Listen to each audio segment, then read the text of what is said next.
Tapi dari pihak Walmart sendiri ternyata melakukan klarifikasi bahwa anak dari bapak tersebut hamil. Dan ternyata memang bener hamil, bapaknya tidak mengetahui anaknya hamil, tapi Walmart tahu anaknya hamil.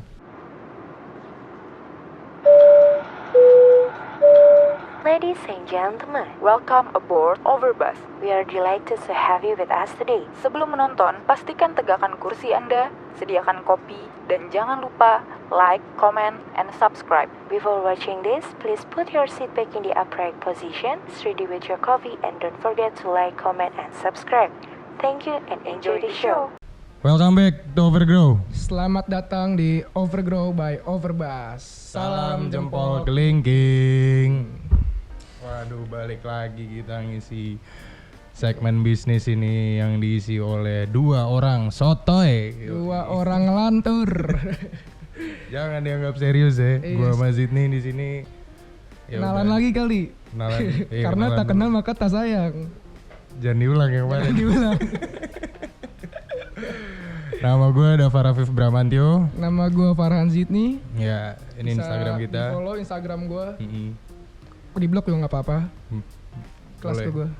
Oke, kali ini kita ngomongin apa nih, Dap? Kali ini kita mau ngomongin big data. Big data. Big data. Big data salah satu kekuatan yang dimiliki oleh perusahaan. Nah, di sini kita mau menjelaskan nih sebenarnya apa sih itu big data, tujuan big data itu apa, pemanfaatannya, dan seberapa penting big data itu. Nah, dari definisi data dulu nih, Zid. Apa sih definisi data tuh? Kalau data doang itu sekumpulan keterangan atau fakta mentah, bisa berupa simbol, nomor, huruf. Nah, itu baru data. Nah, kalau misalnya big data itu adalah volume besar dari data itu. Oke, ya udah yang besarnya lah yang tidak terhitung jumlahnya. Nggak cuma volume doang, big data itu juga bisa berarti data yang terstruktur. Maupun tidak terstruktur juga bisa. Ya, bisa. Nah, istilah big data nih mengacu pada data yang sangat besar, cepat, atau kompleks. Sehingga sulit untuk diproses buat komputer biasa ataupun metode konvensional. Nah, terus big data sendiri ini tuh punya beberapa karakteristik. Di sini gue menjelaskan 3 karakteristik dari big data tersebut. Pertama tuh ada volume. Apa sih volume? Nah, volume ini ya udah volume kan, berarti banyaknya data dah. Iya. Nah, terus nah lo tau gak sih fun fact nih, data tuh sebenarnya tuh seberapa banyak sih? Lo pernah mikir gak sih di dunia ini? Mungkin sampai tahun ini triliunan. Iya, wah gila banget kan. Jadi Triliunan. tuh 2010 Beneran triliunan? Beneran triliunan. Oke. 2011 itu ada 2,3 gigabyte triliun gigabyte data. Gigabyte apa tera? Giga, hitungannya masih giga. Dan katanya 2020 ini itu mencapai 40 triliun gigabyte. 40 triliun 40. gigabyte. Itu kalau dijadiin kaset katanya, itu bisa mencapai ke bulan, balik lagi ke bumi. Waduh, jadi kaset tuh Jadi ya. kaset. Waduh, kaset apaan tuh enak itu? Kaset Teletubbies. Saya lihat habis. Nah, terus selanjutnya nih ada velocity atau kecepatan. Jadi lo kebayang kan, data itu apalagi big data ini harus diproses dengan cepat, sedangkan datanya besar. Nah, dengan teknologi sekarang ini data udah memungkinkan diproses dengan cepat, dah. Oh, jadi sebenarnya data ini juga bisa nimbulin prediksi-prediksi berarti. Betul. Oh. Lagi kayak oke. gitu kan, bencana alam. Iya. Kalau misalnya lama ya keburu tsunami duluan. Oh, iya. Kemacetan di jalan kan itu kan kayak hitungannya udah per detik lah, maksimal banget per menit gitu kan. Iya. Nah, terus yang ketiga nih ada varietas. Nah, dari data ini dibagi-bagi lagi nih, dari PDF, dari foto, video, atau dari email gitu. Itu banyak lagi data. Nah, itu disebut varietas. Salah satu karakteristik dari data itu. Nah, tadi udah dijelasin 3 karakteristik data sama Zidni. Nah, sekarang itu kan data in general.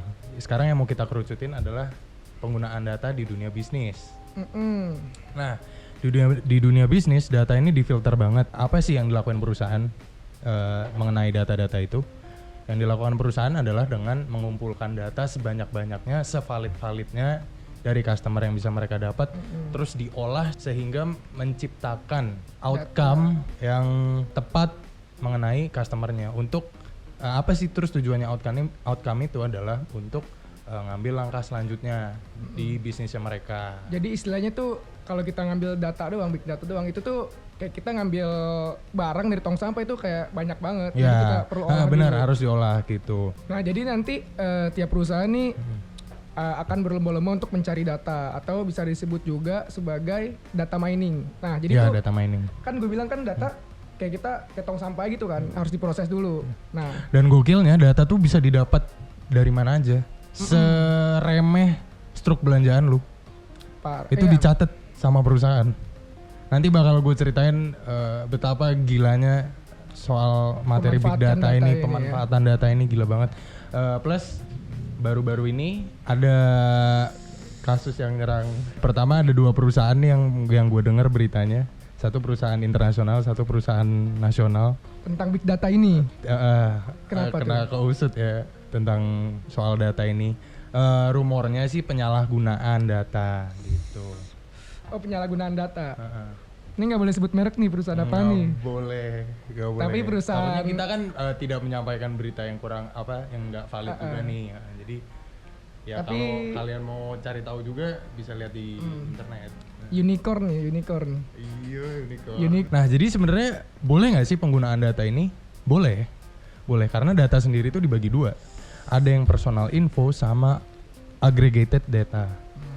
Personal info boleh dimiliki tapi tidak boleh diperjualbelikan. Aggregated data boleh dimiliki, boleh digunakan dan boleh juga diperjualbelikan. Nah, sependengaran gue memang ada perusahaan yang menjual itu datanya digunakan oleh perusahaan lain buat ngambil next step di bisnis mereka yang valid, langkahnya yang tepat gitu. Wah itu bahaya sih Dap. Mm-mm. Sebenarnya kalau pada teorinya ya, prakteknya ya, Mm-mm. sebenarnya banyak sih. Kayak nggak cuma perusahaan besar juga, kayak perusahaan-perusahaan yang menengah itu udah dari yang gue denger nih udah banyak yang menjual data gitu. Ya karena data tuh power. Iya memang. Data lebih, tuh power. wah itu lebih tajam dari senjata mungkin ya. Iya. Menurut gue kalau yang gerakin perusahaan uang tuh menurut gue sekarang kayak era digital yang gerakin perusahaan data. Parah. Menurut gue ya. Soalnya nih ada satu cerita tentang betapa gilanya data ini. Gimana tuh Dap? Lo tau Walmart nggak? Tahu? Walmart, oke. Walmart itu ya sebut merek ya. Ini contoh. Iya, ini contoh ini Study karena case. ini karena bukan kasus yang buruk ya. Oke, Walmart ini kalau nggak salah ini kasusnya adanya di US kejadiannya ini. Jadi waktu itu Walmart kan karena perusahaan besar, dia pasti kan collect data kan. Pasti dia melakukan data mining tadi yang kita bahas tadi. Suatu ketika Walmart ini ngirimin peralatan bayi ke rumah seorang bapak-bapak. 1 kali, 2 kali, sampai beberapa kali. Itu ngirimin secara gratis gitu. Gue nggak tahu gratis atau berbayar, cuma pada akhirnya si bapak-bapak ini komplain. Iyalah tiba-tiba dikirimin barang. Iya makanya nggak bayi perlu mulu. juga kan, Iya. nggak perlu juga soalnya. Nah, apa yang dikomplain ke Walmart adalah bahwa dia tidak memiliki anak bayi di rumahnya. Kok gitu? Kapan dikirimin barang bayi dong?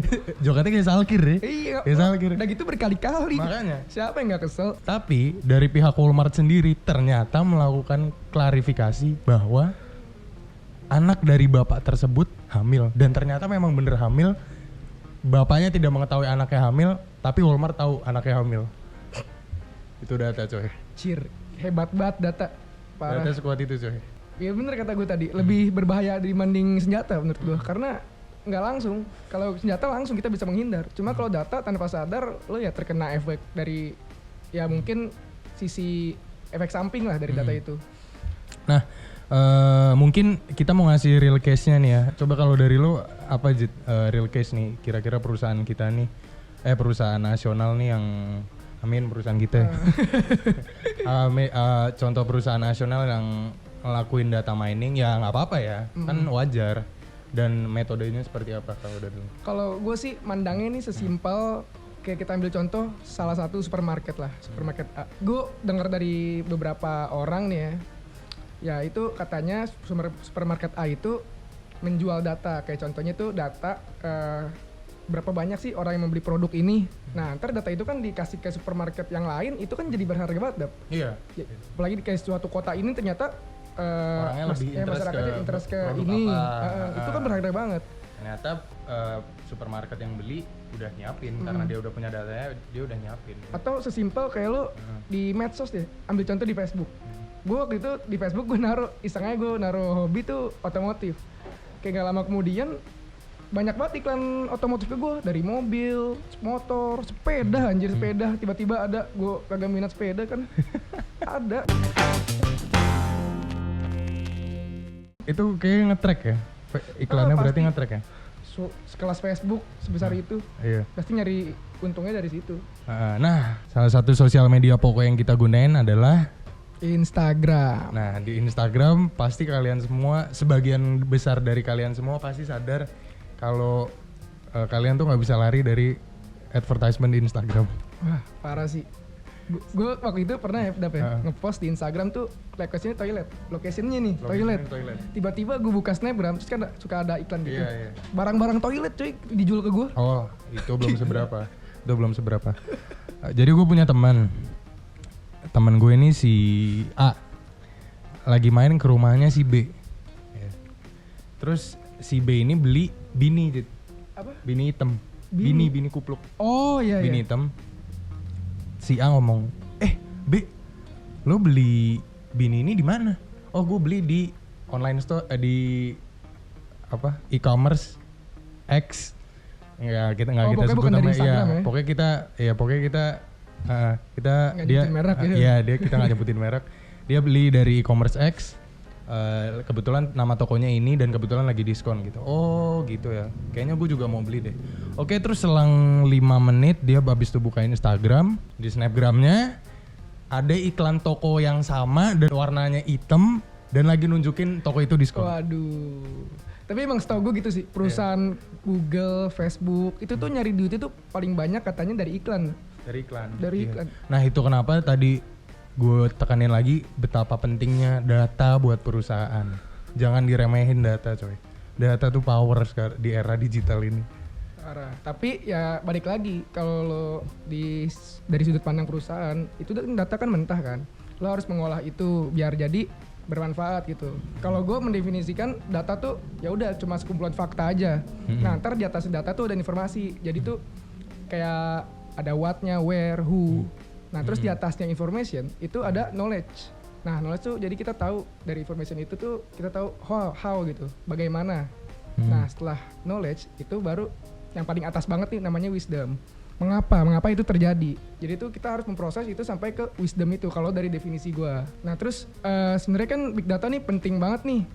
Penting parah deh pokoknya. Nah, kalau dari lo nih sepenting apa sih big data? Dari gue tentang sepenting apa big data ya. Menurut gue bakal jadi CEO tertolol ketika gue running sebuah perusahaan yang udah ada di era digital sekarang, tapi gue masih meremehkan data. Wah. Sepenting apanya, ibarat perusahaan itu punya kaki dan kaki itu terdiri dari beberapa faktor utamanya itu data menurut gue. Kayak gitu. Jadi kira-kira analoginya.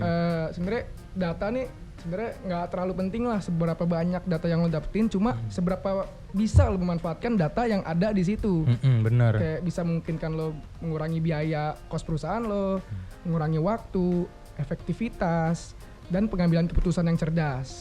Nah, terus saat lo menggabungkan big data itu dengan analisis yang berkekuatan tinggi itu, lo dapat menyelesaikan banyak masalah di perusahaan lo. Kayak misalnya menentukan akar penyebab kegagalan dari rencana lo, strategi lo, mendeteksi perilaku curang sebelum itu terjadi, atau menghitung portofolio resiko buat kedepannya gimana. Sepenting itu kan. Nah, tapi menurut gua ketika lo running sebuah perusahaan terus lo udah ngeklaim gue punya banyak data, itu nggak ngebuat lo langsung kuat. Karena tadi yang udah kayak dibilang, data tuh masih perlu diolah. Nah, pertanyaannya sekarang, apakah lo capable untuk mengolah itu apa enggak? Kalau gue sih base-nya nih salah satu cara untuk mengolah ya, gue ngeliat dari prinsip Pareto. Mungkin beberapa dari lu tuh tahu nih prinsip Pareto tuh apa? Pareto Principle. Nah, ini ada metodenya juga ya buat ngolah. Salah satu metodenya lo buat ngolah ini. Nah, jadi tuh prinsip Pareto tuh kayak prinsip 80-20. Contohnya misalnya 80% profit dari perusahaan lo itu sebenarnya cuma dari 20% produk lo yang itu aja. Atau nih yang paling mendasar banget, 80% kemacetan itu sebenarnya cuma ada di 20% tempat yang itu aja. Jadi sebenarnya polisi nggak usah lah lo nyari-nyari di semua lokasi, cukup aja lo ke 20% tempat yang itu aja. Dan dia tuh sebenarnya berhubungan dengan Internet of Things atau IoT. Jadi tuh IoT itu sebenarnya jadi barang nih sekarang tuh udah saling berkomunikasi lah, saling related. Ya, yang menghubungkan barang-barang tersebut itu adalah internet. Kayak misalnya kulkas, TV, semuanya nih barang-barang kayak lampu udah IoT semua menurut gua di zaman sekarang digital ini. Ya, sampai ada yang jadi smart home ya sekarang ya. Wah, Smart home. rumah-rumah, oh itu keren banget sih. Sekarang iya kan lampu, pintu, gerbang semua bisa dikontrol lewat tablet. Itu keren banget. Nah itu apalagi kalau bukan dari data. Benar. Jadi kesimpulannya adalah kalau dari kita yang kebetulan kita udah tulis adalah big data is awesome and will even better in the future, but it stands in conflict with private data. The system will knows us better when we do, and everybody who have access to the system knows exactly what kind of person we are. There will be no secrets anymore. Big data is heaven and hell at the same time. Wow. Tepuk tangan buat era digital yang fantastis. Big data is heaven and hell at the same time. Ya, tergantung lo mau ngegunainnya untuk bagus apa enggak. Karena tadi at the end of the day yang tadi gue bilang big data is power. Data is power. Kalau dari gue nih, data tuh sebenarnya bisa aja dimanfaatkan oleh orang lain yang nggak bertanggung jawab. Tapi nggak menutup kemungkinan juga data tuh bisa digunakan untuk tujuan yang baik. Kayak misalnya nih, setahu gue pemerintah Pemprov DKI nih lagi ngembangin Jakarta Smart City. Oh, oke. Apa tuh data yang dikolek? Kayak misalnya tuh transportasi. Kayak seberapa banyak sih orang yang pakai transportasi kayak misalnya Transjakarta, terus kemacetan, terus penggunaan KJP. Oh, itu udah semuanya kayak misalnya keluhan-keluhan orang nih, masyarakat nih terhadap fasilitas pemerintah tuh semuanya udah menggunakan data semua. Bisa integrated ya langsung kayak gitu. Nah tapi kita juga nggak dia doang lah yang bisa memanfaatkan data. Kita juga bisa. Even bad data is better than no data. Yoi, bener. Setuju banget tuh gue malu. Big data is heaven and hell at the same time. Iya, big data is heaven and hell at the same time. Yoi. Jadi mungkin ini aja nih yang bisa kita discuss kalau semua nih. Sekali lagi gue tekenin untuk lo pada yang mau running usaha di era digital ini, apalagi kalau misalnya basis usaha lo juga udah mau digital atau daring, online, gue tekenin lagi betapa pentingnya data. Kalau lo bisa dapet data, lo sengaja nggak sengaja lo ternyata melakukan data mining, store datanya. Kalau bisa sih dari sekecil itu ya usaha lo. Dari sekecil itu, manfaatkan. Data tuh power. Dan lo bisa dapat dari mana aja. Bisa ngambil dari data orang juga. Menurut gue sah-sah aja sih. Oke, sekian dari kami Overgrow. Dava dan Zidni pamit. Kami undur diri dulu. Next time kita akan membahas lebih lanjut tentang yang lainnya seputar bisnis yang membantu bisnis kalian semua. Dan jangan lupa bahwa money can buy happiness, but it's better to cry in Lamborghini. Don't forget to like, comment, and subscribe. This is the end of business session with Dava and Zidni. Salam jempol kelingking.